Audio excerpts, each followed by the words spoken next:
like number that I put out there is like 0.21. Like if you're beginning right now, like starting from scratch today, having a goal of getting to 0.21 Bitcoin, I think is like a great goal to have, because when you break down the math, that puts you in the top 1% of the world. And having 0.21, getting in the top 1% of Bitcoin holders in the world is a great, like that's what punches your ticket to like have influence in the new world. And so that's a good goal. And you definitely like should be aligned with your partner on that of like, so it's going mainstream. Like Bitcoin is going mainstream. In 2025 is the year that Bitcoin went mainstream. And I think what's funny is that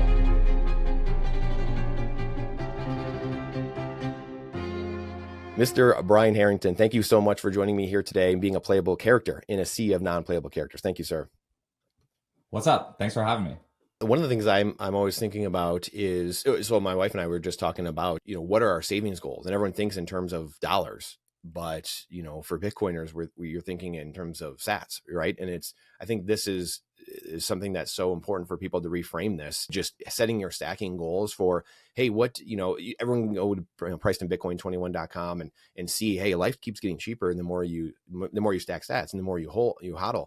And that is the power of saving a finite money. And I think that's the thing that's people are really going to start learning these lessons in the next cycle. So I would love for you to just talk about maybe, some of those stacking goals, and you guys see a lot of data too, a lot of people that you talk to, people coming through the app, you hear a lot of stories. So I'd love for you to kind of talk about maybe some of your stacking goals and how you kind of think of that, you and your wife, and then what you're seeing as well with Fold. Yeah, so that's what Fold fundamentally does, is it helps you have your personal finances in both currencies. The two leading currencies in the world are Bitcoin and dollars.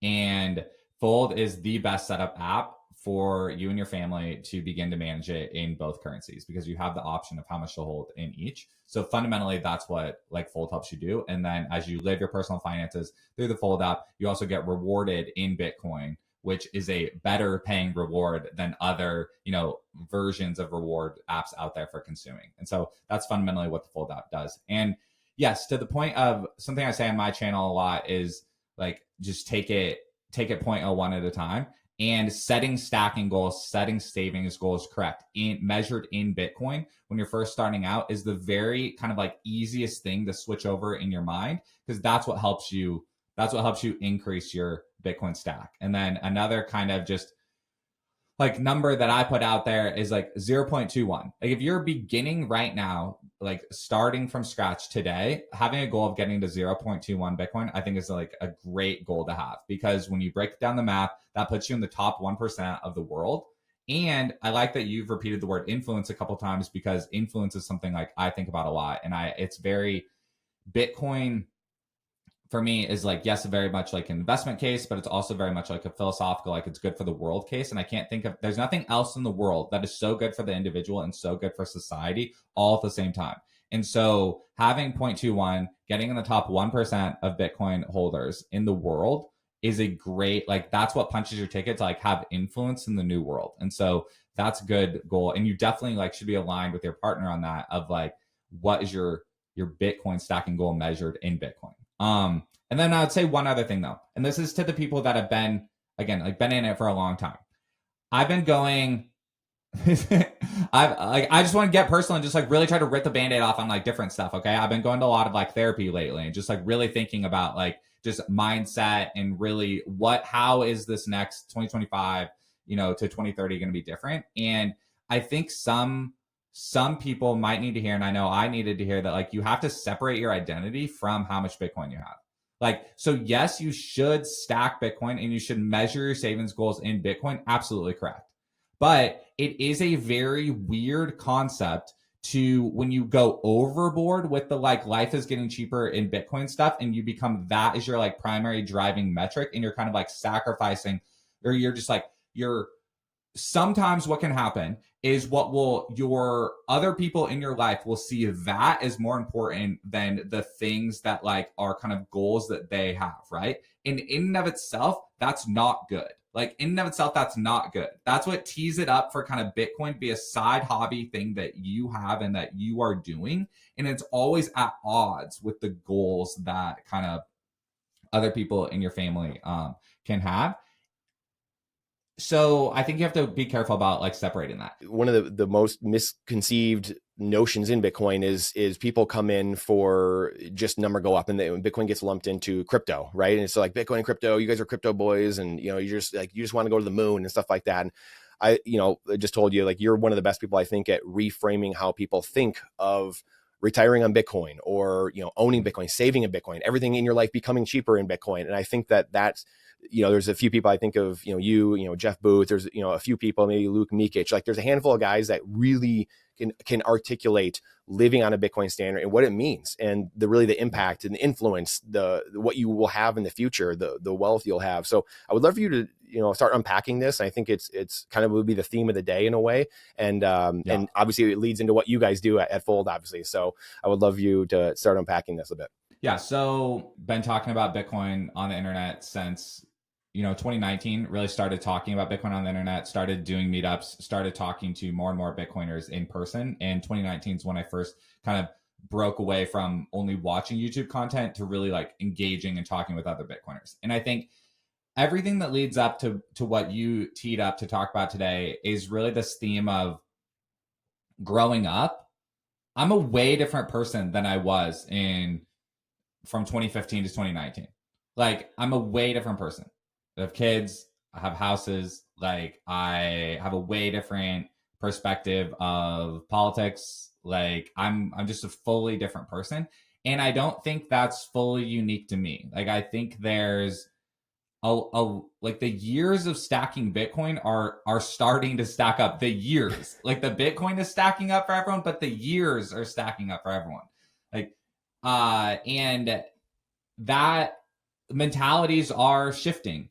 Personal finance strategies with Bitcoin are shifting. Bitcoiners used to pride themselves a lot on kind of being experts at game theory, and I think over the past couple years we've watched some influencers kind of tie themselves in weird knots when it comes to the game theory of Bitcoin versus crypto and Bitcoin in a government context. I think there's some people that haven't fully like updated kind of their talking points. And so, yeah, I've just been in a very big, like trying to say things that are different and refreshed and like start 2025 with just almost a blank slate again of like, we are where we are.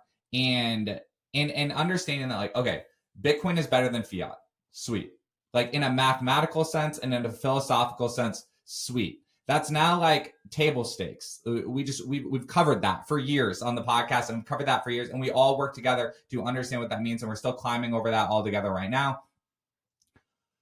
And now I'm really just like I'm like 33 years old. I live in California, and we have 2 kids, 4 and 2.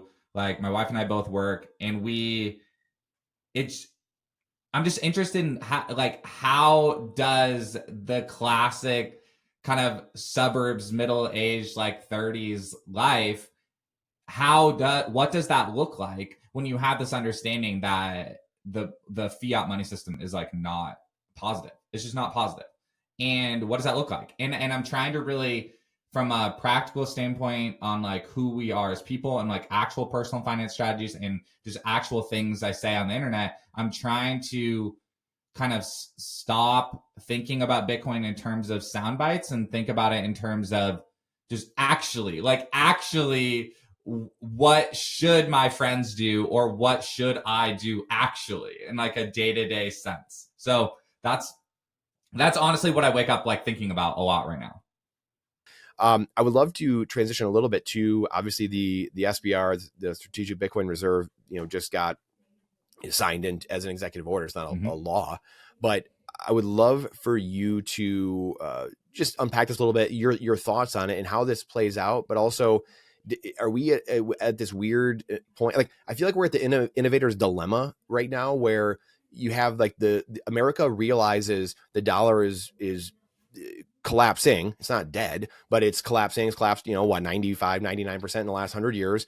And so like, again, we talk about this nuance. At the same time, I feel like America's in the innovator's dilemma, where like Blockbuster didn't innovate and Netflix took them over. Well, America basically just shot the dollar again in a way and said, hey, SBR, gold things are happening. And they are innovating while they have the reserve currency and trying to stay ahead, which Blockbuster didn't do, which is a really fascinating time we're living in, seeing this monetary Bretton Woods happen in real time. Like, I think we look back someday and we realize, oh, that was what was happening. It's just hard to see in real time. So I would love for you to unpack like just what you see, like what's Brian's take on what's happening and how this kind of plays out. Does it affect the cycles going forward? Is it just kind of the same thing? Like, I would love for your take on everything we've been witnessing. Yeah. I think that so it's going mainstream. Like, Bitcoin is going mainstream. In 2025 is the year that Bitcoin went mainstream. And I think what's funny is that sometimes when something goes mainstream, it's almost boring. Like, because we've been very in it, watching it for a long time. And the fact that it happens on a random Friday afternoon, a random Tuesday morning, whatever, like, this is just, it's happening in real time that it's going mainstream. And so, and no, I do think so. It's weird. It's like a big deal and a not big deal at the same time. It really is weird. I was trying to think over the weekend, like, do I think this is a big deal? And like, yeah, on the one hand, it is. Like, it is.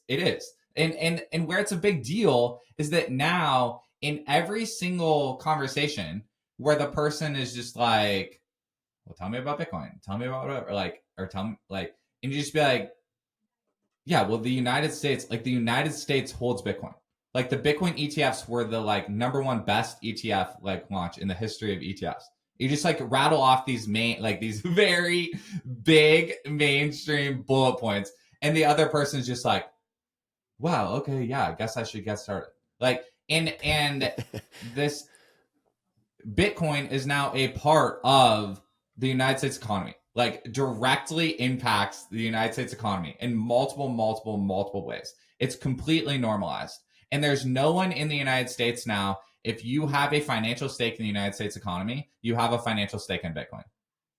Like, that's so crazy and wild that it is just so normalized. And so how's that going to impact the cycles or whatever? I don't, for better or for worse, like, I don't think in cycles. Like, and I honestly never super have. And I think and this is funny because I feel like I'm just the frog in boiling water both ways every single time when like Bitcoin's going up and Bitcoin's going down. And just like, because it'll just be 18 months later and I'm just like looking at it, I'm like, what, dude, like, why is everyone so pissed right now? And you're just like, Brian, like, we've been in a bear market for 18 months. And I'm just like, oh, like, I don't know. Like, I feel like I'm always, I don't know about the cycles. Like, I don't know about the cycles. I just know, I think that like when you hold things for a long time, it just increases. Like, everything measured in fiat goes up. It's all going to go up measured in fiat. And I don't know about the cycles. And it's just like, you can focus on like making more money is my thing. But so, yeah, what do I think about the government? Like, the government getting involved in Bitcoin is fine and positive. Like, that's what happens when it's going mainstream. So another thing that people keep talking about a ton, obviously, is like from the altcoin crowd or, non-Bitcoiners, is like, yo, you guys just love the government all of a sudden. Like, oh, I thought you guys were against the government and blah, blah, blah. I mean, was this not inevitable though? It's permissionless money. Like, that's the thing I feel like, again, Nuance we talk about. It's guys, you got to get the Trojan horse inside the gate somehow in order to get the guys inside the city. Like, I don't know what people are thinking here when they're like, oh, you guys love the government. It's like, this is the plan all along. This is how it was gonna be. Is that crazy thinking, or like, am I right? No, I love that question. I almost went into that too. No, I love that question. Here's like, guys, this is how influence works. Like, this is how influence works. I used to work on political campaigns a lot. I used to live in Orange County, California, and I'd work on political campaigns, all from city council, Congress, like all this stuff. Okay. Mm-hmm. And that's actually, that's what I was doing when I left for the first time to work for a Bitcoin startup. And one thing that I do think is funny. If you're liking this interview, but you're just wondering, hey, you know what, Brandon, this is amazing stuff. And I get you have these guests on and they're talking about how orange pilling the world is so great and how Bitcoin is going to take over the world. How in the world do I educate my family and friends? How do I get people to understand what most people just don't care about, quite honestly? Bitcoin trading cards is the way to do that. When you open up these cards, you see the foil cards, you see the chase, you see the glossy cards, young, old, boy, girl, man, woman, it doesn't matter. People love these cards. It's awesome because they're super valuable, by the way. Amazing little side note. However, it Trojan horses them into the most important thing of the day. It's not politics. It's not all the things that we fight about. It's changing the money, fix the world. Bitcoin trading cards is the best way that we have going in order to do that, no matter who you are. You're gonna love them. Playable Characters 10 for 10% off at checkout. Playable Characters 10 off at checkout. btc-tc.com. You're going to absolutely love these things. Now back to the show. In all this like government stuff is my old like Orange County friends, they honestly don't like text me about the Bitcoin like Trump headlines in the way that you would think they would.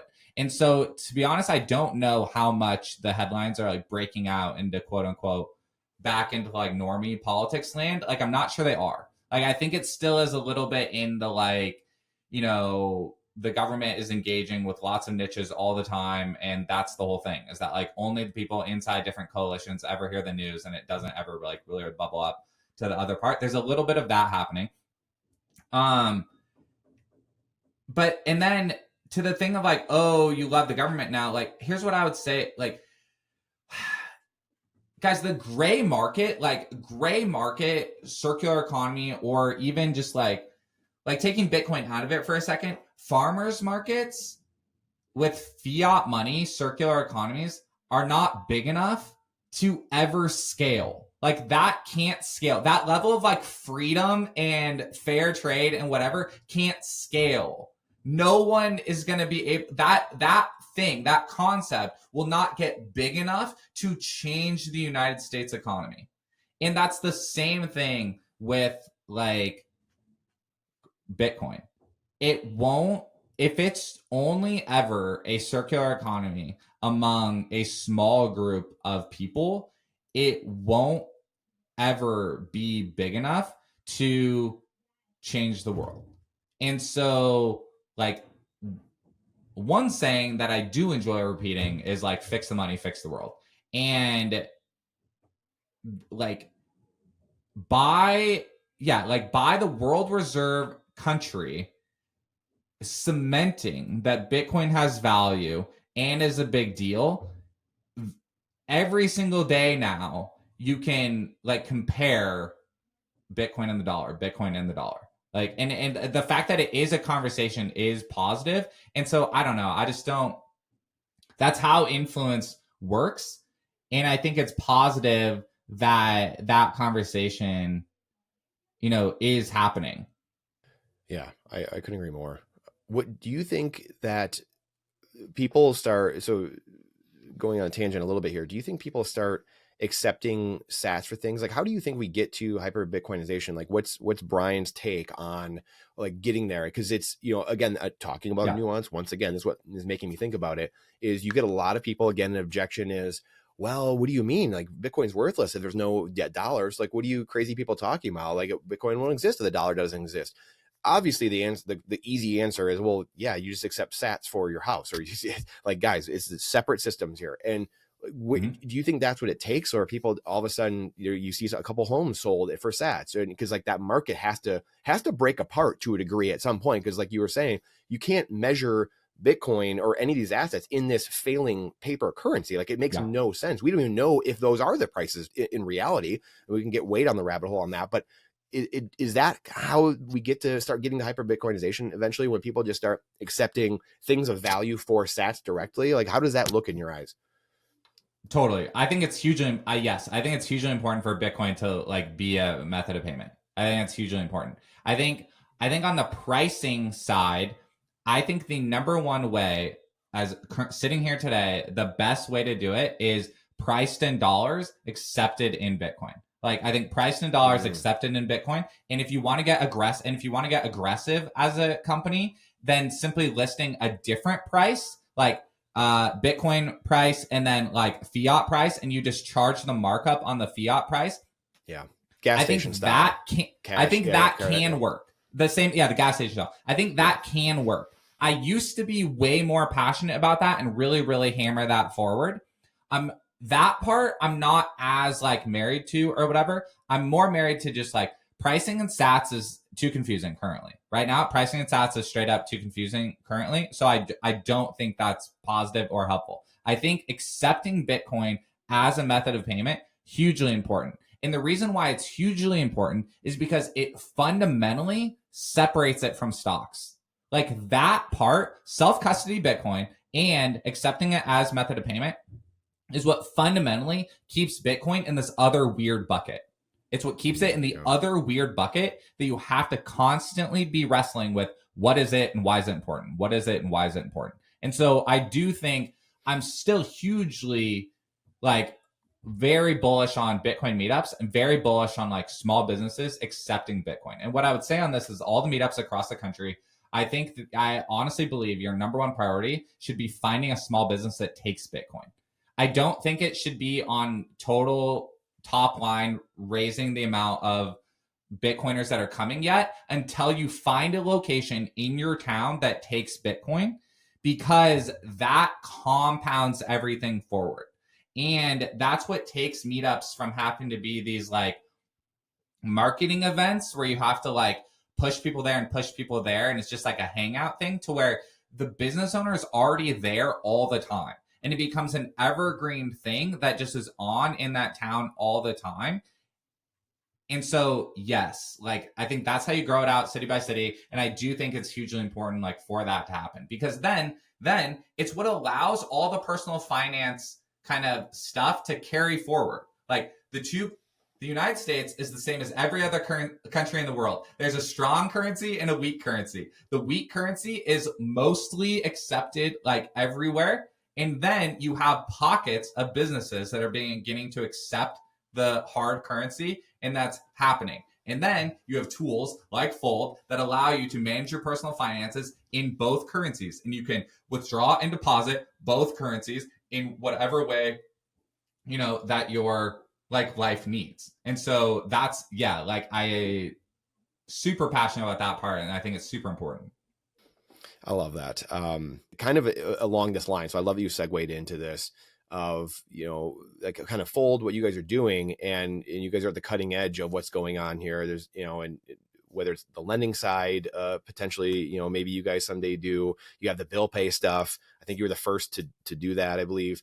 You know, and so I would love to get into some of these things. Like I want to get your thoughts on what lending will be like just in general. And we talked on this briefly, but like, again, that can reduce sell pressure of Bitcoin. If people are lending against and using the crappy currency in order to live their life and just lending against their Bitcoin, but also we hear a lot of talk about capital gains, right? And then that could speed up the circular economy, but that also increases some sell pressure too. So I love your thoughts on where are we kind of headed? Like where do you see, just from your perch, again, you guys get a lot of data, things like that. Like where do you guys think things are headed in terms of just the government? And I don't need a crystal ball, but whether it's capital gains or maybe some, you know, de minimis type of exemption, is it full capital gains that gets removed, how that affects things, and just lending against Bitcoin. So I'd love for you to unpack some of this for a few minutes, because I think this is obviously, this epoch, you know, the next 4 years is going to be huge with a lot of these things, a lot of these big changes coming in the Bitcoin economy and just the economy in general.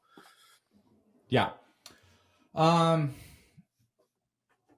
Lending against Bitcoin, I'm gonna semi punt on, because it's just grown, it's just changing. It's just changing and very different. And there's a lot. I think it's hard for me to see exactly what's going to happen with all of that and all the players in 2025. So I'm going to semi punt on that, but agree that totally it's like fair, yeah, changing. But what I want to hit on is the underlying thing of the question, that the capital gains, I think, is less of a big deal than, again, I used to think. Like I used to be very much like, this has to be gone for Bitcoin to take off his money, like I'm very much more now in terms of like, I think tools that allow you to manage your personal finances in any currency and having this fluidity back and forth between the currencies the gains of Bitcoin, it just like the capital gains is just a road bump. Like it's just a speed bump of this thing. And I think rich people already understand this. Back to like how I talked about my target demographic is just like, this is who I am and like people that I think about. I think worrying about capital gains is this mental blocker that stops people from accumulating wealth in that pocket of time. And you become addicted to the idea of like not paying taxes rather than focusing on the metric of just like increasing your net worth. And so that's my take on capital gains. And so I think just focusing on what's the best currency to hold for my goals is better. And then you just build your team. I never was this like higher CPA guy. Like I wasn't. Like I always just do my own taxes on TurboTax and all this stuff. But I'm turning into more of a like, you just have to build your team. Like if you have a skill deficit, in understanding capital gains and how much it's eating into your like personal finance goals, sweet. Then hire and fill that gain, like fill that lack and push through it. Don't like, the answer is out there. It's just math. So there's that. Yeah.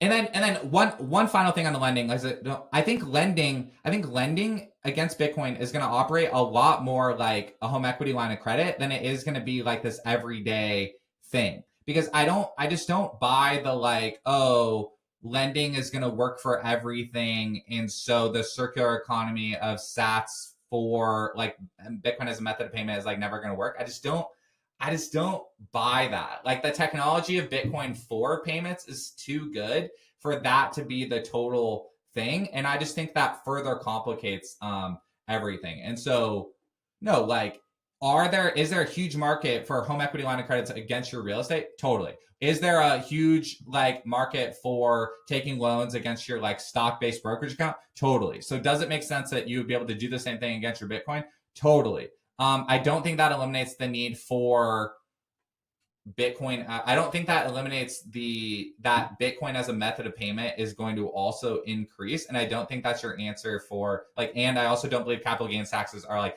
that big a deal. And so, but is it a good personal finance tool to have? Totally. And do I think the like, providers of it are going to change? Totally. And then one more thing is like, I do think that like fiat loans to acquire Bitcoin are also going to become more and more of a thing. And that's part of why like the Bitcoin like rewards credit card from Fold is going to like be so exciting and so interesting, because like your credit cards are awesome. You like have $1 short on for the entire 30-day cycle. You're earning the Fold card is going to earn in Bitcoin rewards. And so that's sweet. And that's part of, just because we're on a roll here, that's part of why some people are enticed by the whole idea of like get on zero, is because the math, there's certain people's budgets and certain people's income and certain people's things that can work where you just ride the Bitcoin volatility the whole time, and these 2-week bands you spend on your credit cards, and you just have that 30-day short on, and then you top up, close it out with Bitcoin.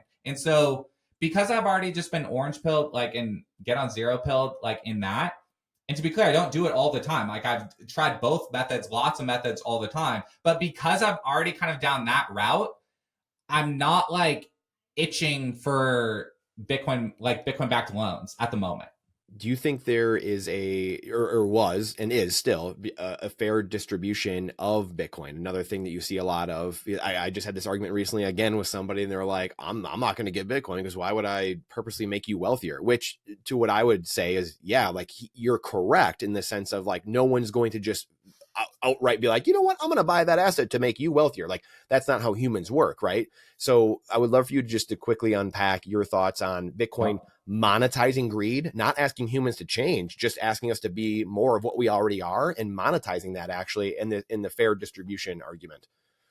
Yep. So I think this is the number one best argument against Bitcoin. The fair distribution argument and the oh, Bitcoiners are just going to be a new level of like the same elite and same kind of the wealth influence. This is why I brought this up. Yeah. Yep. I think it's the number one best argument against Bitcoin. And I think that responding to it needs to increase in a lot of like better ways. And I think that part of the reason why this argument is so powerful is the double-edged sword of the like 21 million only. Like breaking it down to the sound bites of like there's only 21 million. So if you own one whole Bitcoin, you're in the top, like all that. And I did that today, and I do that on lots of videos. Like that is a completely good framing. But you're right. The downside of that is it immediately begs this like follow-up question. And so to me, the antidote to this is, and again, this is funny, but I'm here to like just say new and different things.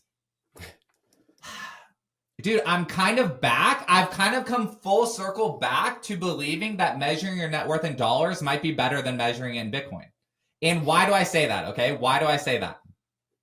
Because what are we actually, and this is why I believe method of payment for Bitcoin is hugely important, because what are we actually talking about? We're actually talking about the fiat-based bucket of the economy and the Bitcoin-based bucket of the economy. Like everything in the world divided by 21 million, like everything in the world, everyone's salaries, everyone's businesses, everyone's stuff can be absorbed in this bucket.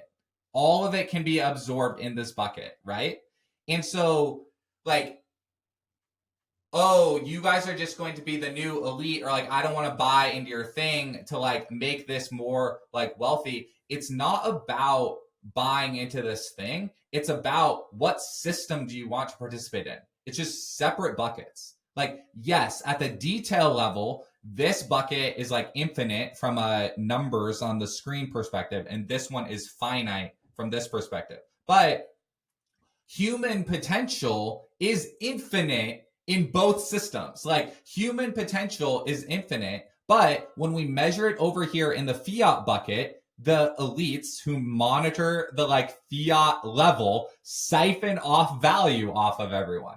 In Bitcoin, the human potential accrues to the entire network. So your units get more purchasing power, right? That's the long answer. Like that's the long answer. And we have to continue to get better and better at like dialing that down even shorter. And so, and I don't, yeah, like, and the answer is somewhere in the like, yes, at a detail level, that's how this bucket works. This how this bucket works. You can benefit from that. Like it's just a choice, actually. Like you put it back on the like, is it true that early adopters of technology will have gains by being early adopters of that technology? Absolutely. Like absolutely. That's completely correct. However, you have a choice on which system do you want your labor to participate in. Like, and it comes down to that, and it comes down to like having to deliver that in the right way for each person who's asking. In saying that, something I've been thinking about too a lot is just lending against Bitcoin, and just thinking about it in terms of, and I heard you talk about this a little bit recently, but thinking about lending against Bitcoin, because I grapple with I've been on ChatGPT trying to like, okay, if I lend against some of my Bitcoin and then I buy maybe a rental property. I mean, theoretically, like people talk about the CAGR of Bitcoin being 55%, and it's always the number people have been throwing out lately, obviously 50 to 60%. I mean, theoretically, you and I can go get a rental property and raise money. Like we go get a bunch of family and friends to raise money, and we have nothing in it, and so that's an infinite return. So we're talking 50%, 60% for Bitcoin. However, we can get infinite return if we do real estate, theoretically. So, or not theoretically, we do. I think that's absolutely a great point. And even if you don't raise some friends and family, like that's the problem with the fiat money system is you can take 95% leverage, 97% leverage, government backed mortgages. Like that's a thing. Like that's a thing. And I think that's where the majority of Bitcoin personal finance information that was available on the internet for the last 7 years was all from people under 30 years old. Like largely, it was largely all from people, and I was part of that problem. That's what I'm saying. Guilty, like the past 7 years of Bitcoin personal finance advice on the internet was all people under 30 years old, or it was macro investors. And dude, there's a giant group of people in America in between that are just regular people. Like the person watching YouTube, the person that listening to Bitcoin podcast is a like regular W-2 working person in X state that is just looking for positive personal finance information and trying to like That's what they're looking for. And so, yeah, there's a whole underserved market of just regular W-2 like family people in America that need Bitcoin information. Because one other thing, a lot of the like live on Bitcoin stuff for a long time was always like, oh, that influencer over there can do it. Or like, oh, in El Salvador, you can do it. But like, that would never work here. Like, I could never do that. Like, and that's actually not true. Like, all the tools are available today, and all like the math is available today for you to hold at like any percent of your personal finances in Bitcoin that matches what your family's goals are. Do you, so, you know, it's funny, like Sailors talked about the gold rush in the next 10 years, you know, again, we just talked about the CAGR, you know, what you're saying just makes me think of this too, is one of the big things against Bitcoiners is, and I just had this fight at Christmas. I had this fight with a family member, and it was, well, you're never going to sell your Bitcoin. Like you just admitted earlier, like you're never going to sell it. And it's like, there's this missing nuance, and it is our fault at times, right? We talk in absolutes, Bitcoiners do, and you're trying to like make a point. And then unfortunately, like you said, the average person is kind of like, well, I don't get it. Like there's two monies, you know, so it's, at what point does it make sense? And that's where I was going with the lending thing. Even at some point, like when the CAGR is down at 10% or 15 or 20%, it's not 50 or 60% anymore. I'm going to get back into, I'm going to buy apartment complexes. I'm going to buy the laundromat and the car wash and the Walgreens or whatever it might be. So I would love for you to unpack some of this more, like how you're thinking. Is this what you're alluding to in essence, right? Where it's like, you got to live your life. You got to do these things. We've been talking about it in absolutes. It's confusing the hell out of the market. They're just like, well, what do you mean? It's going to destroy the economy, deflation. You're not going to sell ever. And it's like, well, I'm going to, just not right now, maybe, you know, like not the next 10 years. Like this is the S curve part. So I would love for you to kind of unpack this more, just a little bit more, how you think about, you know, how I'm investing. So, I think something that has, something that's, I don't like thinking in terms of the overall economy or in terms, I don't think in terms of like, oh, the next 10 years are the gold rush or whatever, or like where we are in the S curve or whatever. Like I previously was like that, but lately that part's actually not helpful. Like it's actually more helpful to just be like, every paycheck that comes through the door, you have the decision again on what to do with it. Is this like, should this sit in the like better money and deal with the volatility, or should this knock out the like middle-aged consumption goal, or should this get invested in something like a property or a small business? And more and more recently, I am way more interested in the like middle-aged consumption goals or the like rental property / like small business stuff. And I think that's because like we already saved in Bitcoin. Like we already did it. And I think that's where, and that doesn't mean we're going to spend down our stack that is there. It means every new piece of income that comes in, there's actually like, correct, that hurdle rate of Bitcoin, that CAGR. Yeah. I do think I can beat that by doing a rental property or by knocking out a consumption goal that's going to like make Shren and I's and our kids' life better. And that's just like a very organic thing that truly has just kind of like happened. And so when I hear the like,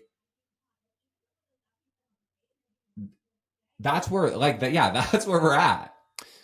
Yeah, and it's funny, and like because you're like you said, you're trying to talk to the average person. The average person, because again, there's so much nuance in Bitcoin and just in life in general. I think we've all kind of lost nuance in our lives to a degree. We all talk past each other, and you have this world where, again, being in real estate, you and I have been in real estate. We talked about this offline. We talked about this now a little bit. Like you being in real estate for 10 years, you have experience raising money, doing all these things. Like, some of us might be able to raise money and have no money in the deal and have an infinite return. But the average guy at McDonald's can't, right? Like he might not know how to do that. So saving in Bitcoin might be the best thing. So I think that's this nuance. Absolutely.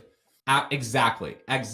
And I think this is where, you just had Rajat on your channel. I just went on his channel, but we're going to record again. And something that I told him, and something when your your brand, like who you are as a person, like you have influence because of like being a professional athlete, like comes with influence. And then being like a real estate investor and you... Hold up. Over 90% of people that watch this channel don't subscribe to the channel. And we see that metric across all of Bitcoin YouTube and financial YouTube, sound money YouTube. That is crazy. Let big tech know that people want what they are getting here. They want sound money education. They want more truth. We do that by subscribing, and it also gives more resources to the content creators to provide more for you. I'm a consumer as well. I love watching this. This is why I give back. It's a calling inside, but I also learned so much over the last 15 years from YouTube that I want to give back to the community that gave so much to me. So I thank you more than you know. Please subscribe. Please subscribe to the other channels. Now, back to the episode. Real estate is the main way that people became millionaires in the United States for the past like X amount of years or whatever. So you going down that path, and it also is a kind of like, Bitcoiners like to talk about how like credentialism is like a negative, right? And it is. Credentialism is like frustrating, and the way that influence works in the world is completely frustrating. Absolutely. Like, absolutely. However, like, influence is a very real thing. Like if Bitcoiners hadn't like gone, like this is the whole thing with the just talking to politicians, like being involved in DC and stuff, like this is how the country works. Like this is how the country works. This is how influence happens. And so the fact that like just last weekend, people were in one of the most powerful cities in the world holding up the idea that a monetary system of an agreed upon like monetary policy is better than a small group of individuals tinkering with the supply of what the leading currency is. That's like a hugely powerful thing. And that would not have happened if the people kind of in that room hadn't like cared about their influence and their networking and the way that their life like was going. And so I think by like you going on the path that you were over all these like past years, like that's important. Like that's important, and that's still happening today. Like if a person is like thinking about, I've stacked Bitcoin for the past 7-8 years, and now their next paycheck, do I buy more Bitcoin, or is there another way that I can increase my influence in the world? There might be a different way you can increase your influence in the world. And it might be by grabbing physical ground. It might be like grabbing physical ground or grabbing a physical part of the economy and changing something in your town where you live, or learning a skill and investing in yourself to level up as a person. I think sometimes buying Bitcoin is like you're giving away a lot of your agency of the future. Like buy Bitcoin and never sell. You're giving up a lot of your agency of the future. And I think sometimes that comes across as like very passive. And that's what's kind of confusing other people. And I think that's honestly what's confusing ourselves sometimes, is that if we as individuals aren't, and I don't want this to come across as like I'm not meaning this in like a cheesy YouTube philosophy way. Like I'm truly meaning that in like a I have skill deficits. Like I've realized that I have skill deficits. So just because I made some like great decisions 7-8 years ago to participate in Bitcoin and continue to learn and continue to understand, I might have hit the ceiling on how much that return on investment to me as a person is going to be. Like my identity, I might have to split off from Bitcoin and focus on like leveling up in some other areas that I'm not as great at. And that's what I'm interested in, like dedicating my like financial resources to right now. So fascinating you say that. I literally just had this talk with my wife yesterday of, you know, money makes you more of what you already are, right? Like it just amplifies what you are. And it's like, you know, hey, at this juncture of your life, like I feel like I've done a lot of personal development in my life. Like, you know, you're doing a lot of, you know, reading into the Bible for 20 years, you're, you know, doing Bob Proctor seminars, you know, Jim Rohn, like you're going through all these things. And at the same time, like you said, you kind of realize like, well, even at this juncture, like if I became 10x, you know, 100x wealthier right now, would I like the person that I'm amplified as right now, which is exactly what makes me think of. And I literally 24 hours ago had this conversation with my wife, and you kind of hit it of like, No, I'm not really happy in a way. Like maybe there is like a roadblock or two. Maybe there are some skill deficiencies that I have. Like you're always trying to refine and get better to a degree, or at least I hope most people are. Yes. So No, anyway, and it's fascinating. I think, yes, I think that's super well framed. And it's like, so in the trying to be that balanced person, right? Trying to be that balanced thing. If you did just overnight juice like your wealth,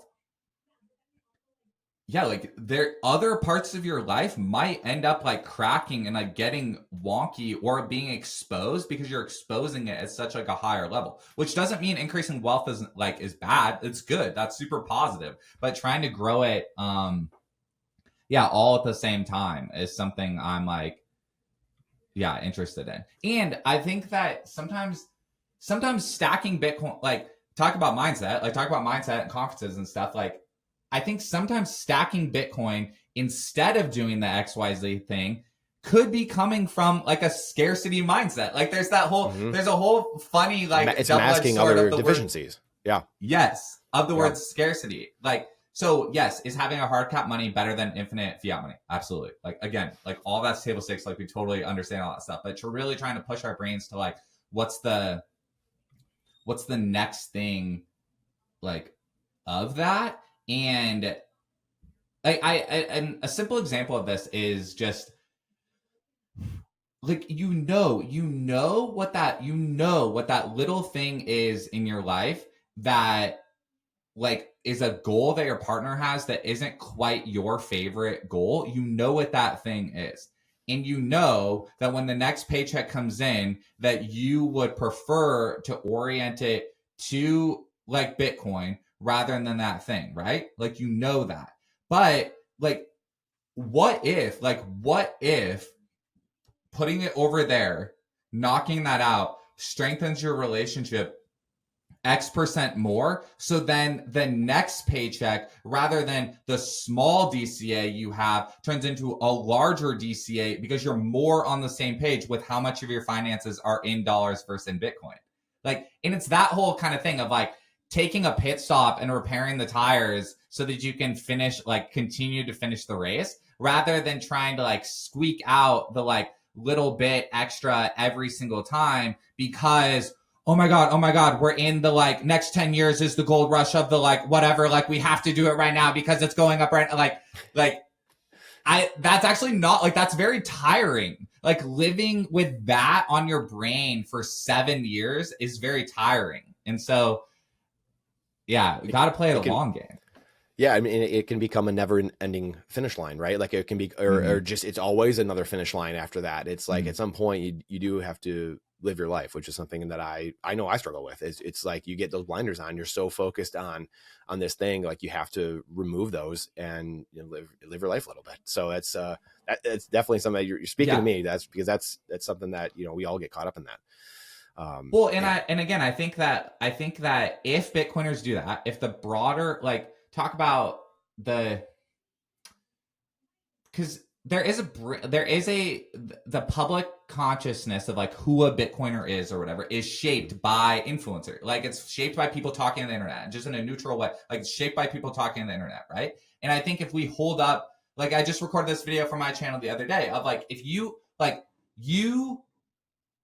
why there's posts on Reddit that are like, I saved Bitcoin and it helped me get my first house. Like, oh my God, this is so awesome and amazing, right? Like that's told on there, but I don't have any, there's no podcast episodes that come to mind with the main characters of the thing or whatever holding that as an ideal, right? Like the main people that are out there are the people that are repeating the kind of never sell and all this stuff.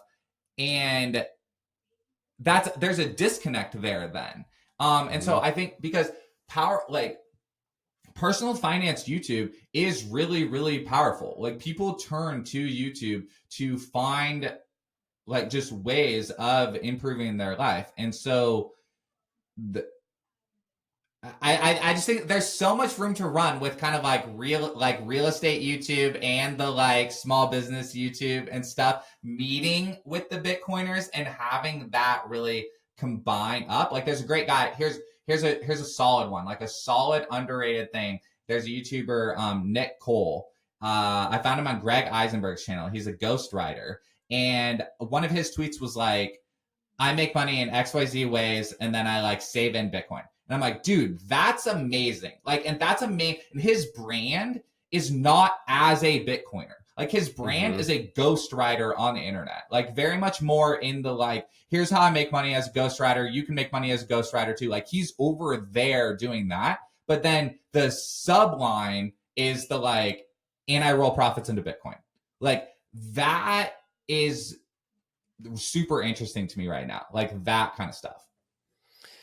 I just love this first whatever 20, 25 minutes, because it's just like, it's again, it's nuance. I like Luke Broyles and I drove down to Nashville last year together, and like the entire car ride pretty much, especially on the way home, it was all about nuance. And we were just stunned at the lack of nuance people have of being able to hold opposing opinions in their head at the same time. And that's a lot of what you're saying in essence. Like, you have to be able to live in multiple worlds. Like, more than one thing can be true. And I think that compulsory schools have beat us into submission of like true or false, multiple choice, Scantron test, and just like, it's only one answer. And it's not, it's everyone's different. Like you said, personal finance is very personal, and it's everyone's goals are different. Everyone's age is different. And so like, you can't just take a one size fits all approach.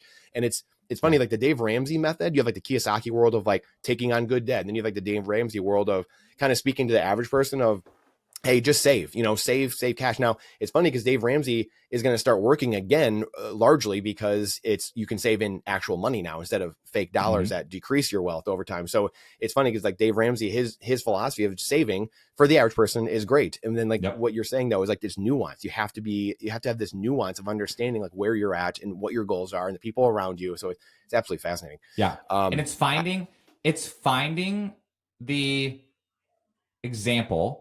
It's finding it. And I say, I'm going to use the word influencer, but again, I'm using that word influencer in a very just neutral way. Like, one thing that I think is very exciting and awesome about the future, having kids has made me rethink like a lot of things, like as it does, it just in access to information and I watch so my wife watches a lot of like vertical videos, right? Like TikTok and Reels, and Reels. And then I'm very much like YouTube long form.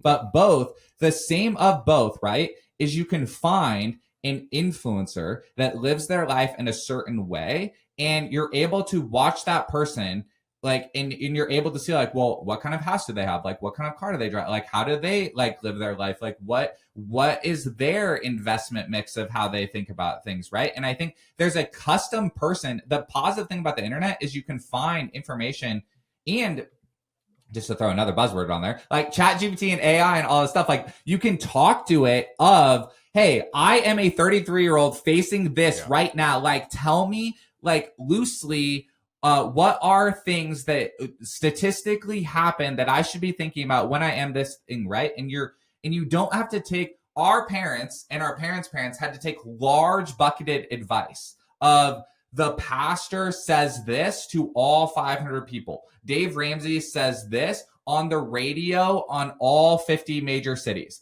Like, and so that, and to your point of like nuance, like, yes, nuance is awesome and good and the details are good, but then the larger audience that you're saying it to, it has to be reduced to more and more like simple sentences. And so the large takeaways like get there. And I even think about this whole never sell thing got repeated by Trump at the White House at the thing. So now that's all the way at the top. Like that's all the way at the top. Right. And so I get that in the simple sound bites have to be as clear and easy as possible at the top. But then everyone who's seeking information can find the set of advice that actually fits them. Because you brought up the person like talking at McDonald's.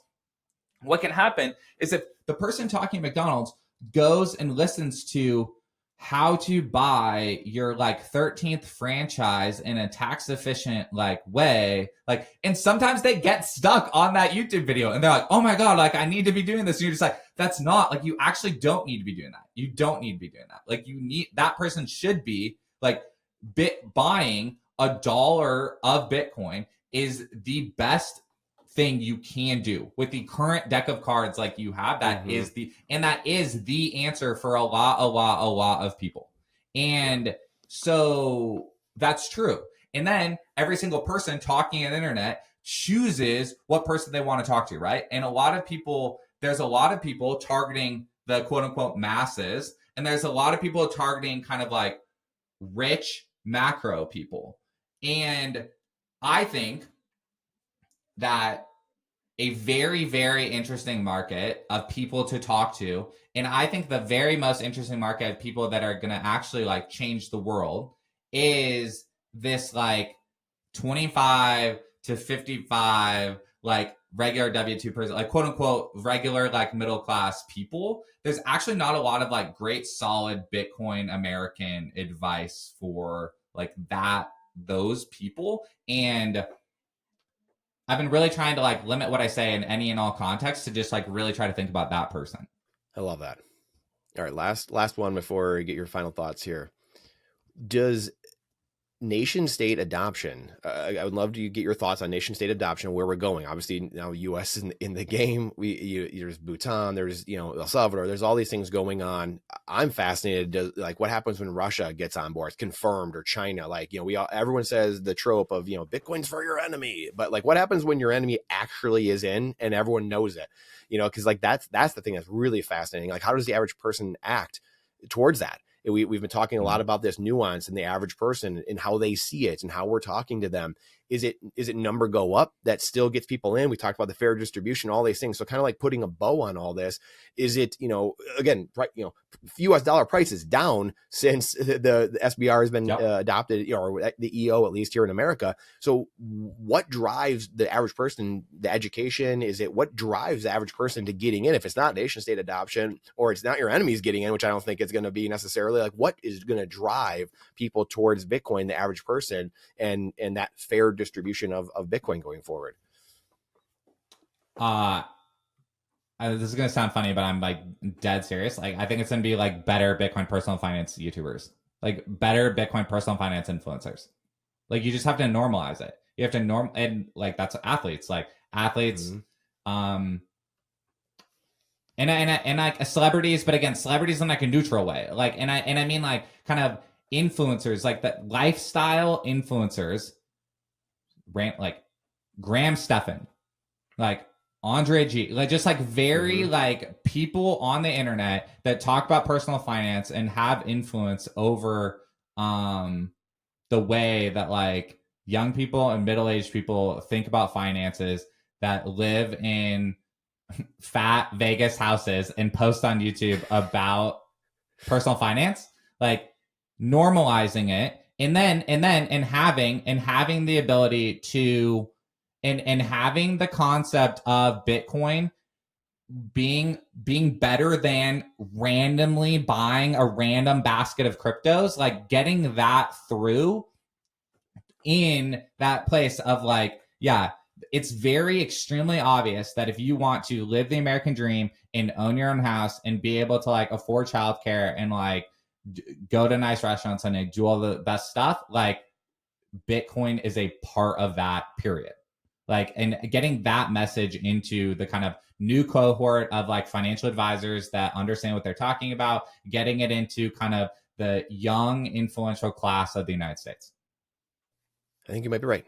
That's it's fascinating because that's, whether we like it or not, politicians, celebrities, like you said, YouTube influencers, like that class of people, people look toward them. They look for their information. People like leaders. We've known that for thousands of years. People are always asking for leaders. They always want a leader and they always want someone to follow. Yeah.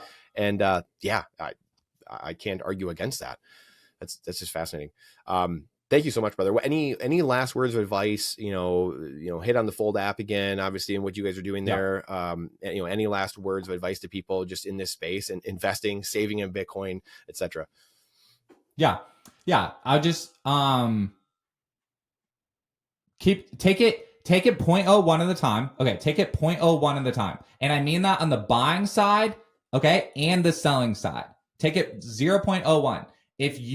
There's a very real chance that on your next paycheck, combining your next paycheck with like selling 0.21 to knock out a goal with your partner might increase your overall allocation to Bitcoin in the future. Like there's a very real chance that taking a minor pit stop on whatever stacking method you're currently using to get more on the same page with your family is going to tee you up to have more Bitcoin and increase your wealth. Like there's a very real chance about that. And so if your partner does not have a Bitcoin app on their phone, I would hugely recommend that they download Fold and use Fold. It's a very good app for people to get involved with Bitcoin. And I would encourage you to get on the wait list for the new Fold Bitcoin Rewards credit card. And yeah, search my name on YouTube and Twitter, and yeah, send me a DM. Beautiful stuff. Yeah, Brian has a ton of content out there as well. Some great videos, and the Fold app is awesome. I use it myself. So thank you so much, Brian, for being a playable character in a sea of non-playable characters. Thank you, sir. See you guys. If you're anything like me and you can't get enough of the sound money, freedom go up, number go up technology that is Bitcoin, then you can binge on this playlist right here where we have all of our most recent interviews like George Bodine, Top Gun graduate, How You Can Retire on 0.1 Bitcoin, Larry Lepard, Samson Mao, James Lavish, Eric Kason, Rajat Soni, Peter Dunworth, and many, many more. You're not going to want to miss this playlist here. Happy binging. We'll see you inside.